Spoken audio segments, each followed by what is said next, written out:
Now to the tiny Sunol Glen School District, which really put itself on the map recently for banning special interest flags like the pride flag. People on both sides packed tonight's board meeting on word that the district could reverse that decision. But Jocelyn Moran tells us in the end, all that happened was more yelling. Yeah, exactly, Devin. It happened in between board members here. As you can see, there aren't as many people here as there were really in the last hour or so. That's because they got through the agenda item that a lot of people came here for. There was a resolution on the table that essentially would reverse course on their decision to ban those special interest flags like the pride flag here on campus. Here's what happened. Essentially, the board member, Ted Romo, brought up the resolution, read the resolution, and there wasn't a second motion. So they moved on to the next thing on the agenda item, but on the agenda, but really we have seen tense moments beforehand. If we go to some of this video here, this was before the meeting started. The group Castro Valley Pride held a gathering outside with signs and rainbow flags. Their shirts supported Superintendent Molly Barnes. They played music.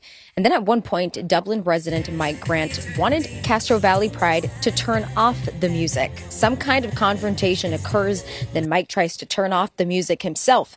He told us he felt like the music was disrupting older people. Mike doesn't have a connection to Sunol Glen School, but he came to express his support for the special interest flag ban.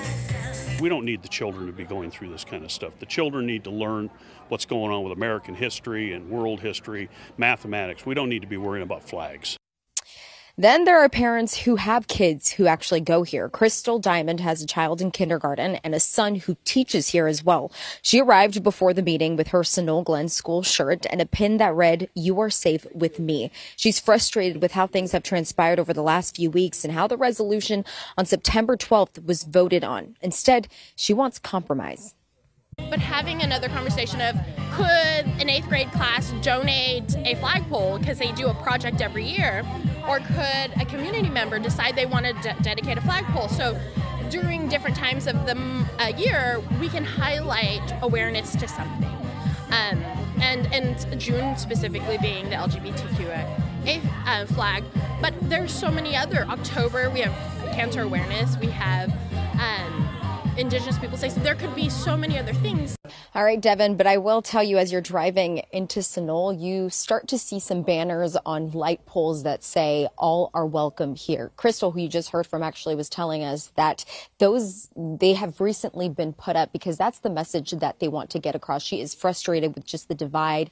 They feel it when they drop off their schools or off their kids at school here. They feel that divisiveness and they don't want that anymore. And that's essentially what we saw from parents here. They want to get that message across, but unfortunately we are just seeing yelling on both sides here and a lot of frustration, Devin.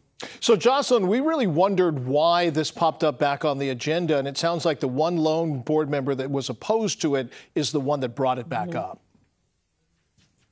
Right. He was the one who essentially read the resolution, and there were some moments where people were a little bit confused because of how fast things happened. He read the resolution. The board president said, is there anybody who is going to second this motion? Nobody spoke. There are only 3 board members on this board here. Again, this is a very small school here in the Bay Area, and nobody spoke up. So they moved on to the next item on the agenda, Devin. All right. Thank you so much.